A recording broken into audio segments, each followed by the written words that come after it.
नमस्कार मित्रांनो, जय शिवराय. आज एक वेगळा टॉपिक घेऊन आलो तुमच्यासाठी. Tyre rotation. आता माझ्याकडे गाडी ते अर्टिगा आहे. या गाडीमध्ये ना टायर खराब झालेले आहेत. या गाडीचे आपली जी क्रेटा आहे त्याचे टायर्स खूप चांगले आहेत.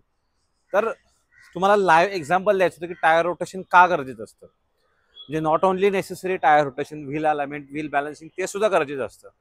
तर या गाडीचं जर बघाल ना, ते लेफ्ट साईडचे दोन्ही टायर पूर्णपणे संपलेले आहेत. व्हेरॅज राईट साईडचे दोन्ही टायर चांगले आहेत. हा जास्त खराब आहे, तो जास्त खराब आहे पाठीमागचा, हा त्याच्यानंतर थोडा खराब आहे, हा चांगला आहे, पाठीमागचा अति चांगला आहे. म्हणजे अनइव्हन वियर अँड टियर झालेला आहे आपल्या टायरचं. दोन्ही ठिकाणी ट्रेड वियर इंडिकेटर दिसत आहे. ओके, तर तो दिसून देखील गाडीचे टायर खराब झालेले आहे.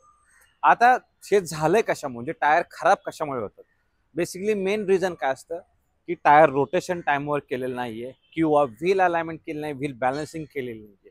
त्याच्यामुळे लवकर टायर खराब होतात. आता या गाडीचं रनिंग जवळजवळ 50,000 किलोमीटर झालेलं आहे आणि 50,000 किलोमीटर झाल्यानंतर सुद्धा टायर रोटेशन झालेलं नाही. आता हे टायर रोटेशन या गाडीचं करण्यात आलेलं आहे.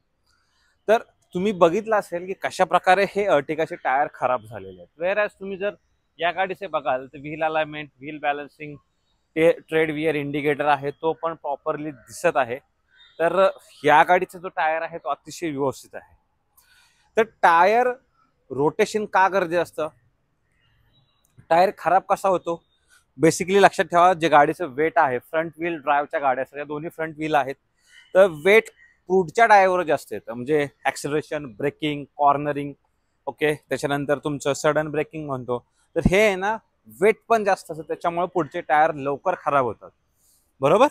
आणि दुसरं एक रिझन असतं, टाइमवर टायर रोटेशन न केल्यामुळं, टाइमवर हवा जर प्रॉपर नाही ठेवली, म्हणजे टायर इन्फ्लेटेड नाही ठेवले, ते पण एक रिझन असतं. आणि व्हील बॅलन्सिंग नाही केली ते सुद्धा एक रिझन असू शकतं. त्याच्यानंतर चेसीचं काम असेल ते सुद्धा रिझन असू शकतं. एवढे सगळे रिझन असू शकतात मित्रांनो टायर खराब व्हायचे. आता टायर रोटेशन करायचं कसं बघा, मार्केटमध्ये खूप जास्त पद्धत आहेत. म्हणजे based on front wheel, based on real wheel, all wheel drive, अशा भरपूर ऑप्शन्समध्ये टायर रोटेशन केलं जातं.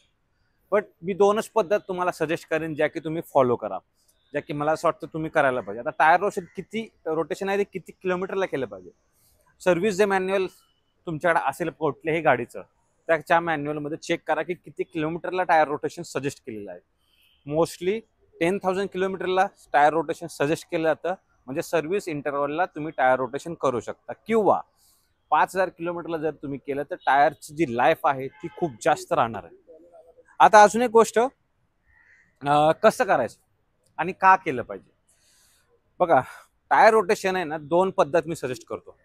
फ्रंट व्हील ड्राईव्हसाठी बेसिकली मोस्टली फ्रंट व्हीलच आहेत, आणि रिअर व्हील असेल तरी पण ही पद्धत फॉलो करा. क्रॉस एक्स एक्स फॉलो करा.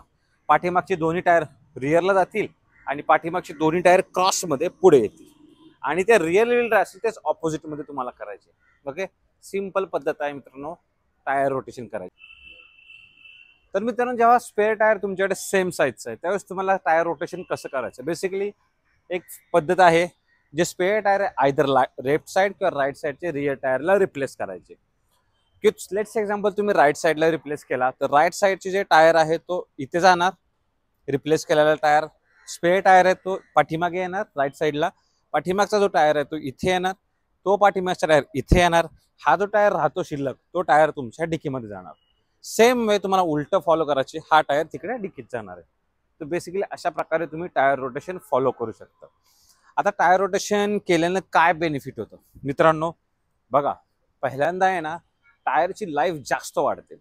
म्हणजे काय येतं, जो टकला होतो ना टायर, गोटा होतो, गोटा तो प्रॉपरली गोटा होतो. म्हणजे इवन त्याचं विअर आउट होतं, आपण म्हणतो ना वॉर्न आउट. ओके, तर इवन त्याचं आहे ना विअर अँड टिअर होऊन जातं, समतोल होतं. दुसरं आहे, ब्रेकिंग चांगलं होतं, कॉर्नरिंग चांगलं होतं, गाडीची स्टॅबिलिटी चांगली राहते, ट्रॅक्शन चांगलं भेटतं. त्याच्यानंतर तुमच्या गाडीची लाईफ चांगली राहते. आणि ॲट द एंड टायर तुम्हाला लेट रिप्लेस करावे लागतात. म्हणजे लेट्स एक्झाम्पल, जे टायर 35,000 चालतात ते टायर तुम्ही अतिशय 45,000 ते 50,000 किलोमीटरपर्यंत चालवू शकता. म्हणजे 15,000 किलोमीटरचं तुम्हाला बेनिफिट होणार. लक्षात राहतं मित्रांनो. तर त्याच्यामुळे तुमचे पैसे पण चांगले वाचणार. आता या केसमध्ये गाडीचे 2 टायर तर रिप्लेस करावे लागतील. म्हणजे अनइव्हन झाल्यामुळे ना गाडीला पण परफॉर्मन्स डाऊन होतो, ब्रेकिंगचा प्रॉब्लेम येतो, बरंच काय options. That is the reason tyre rotation 5,000ला केलं तर अतिशय बेस्ट, नाही तर 10,000ला तुम्हाला करायचंच आहे मित्रांनो. एक छोटासा व्हिडिओ होता टायर रोटेशन बद्दल, जे ते तुम्हाला मी लाईव्ह एक्झाम्पल दिलं की का करणं गरजेचं आहे. That's it for today's video. Thank you so much for video. भेटूया पुढच्या एका व्हिडिओमध्ये. बाय.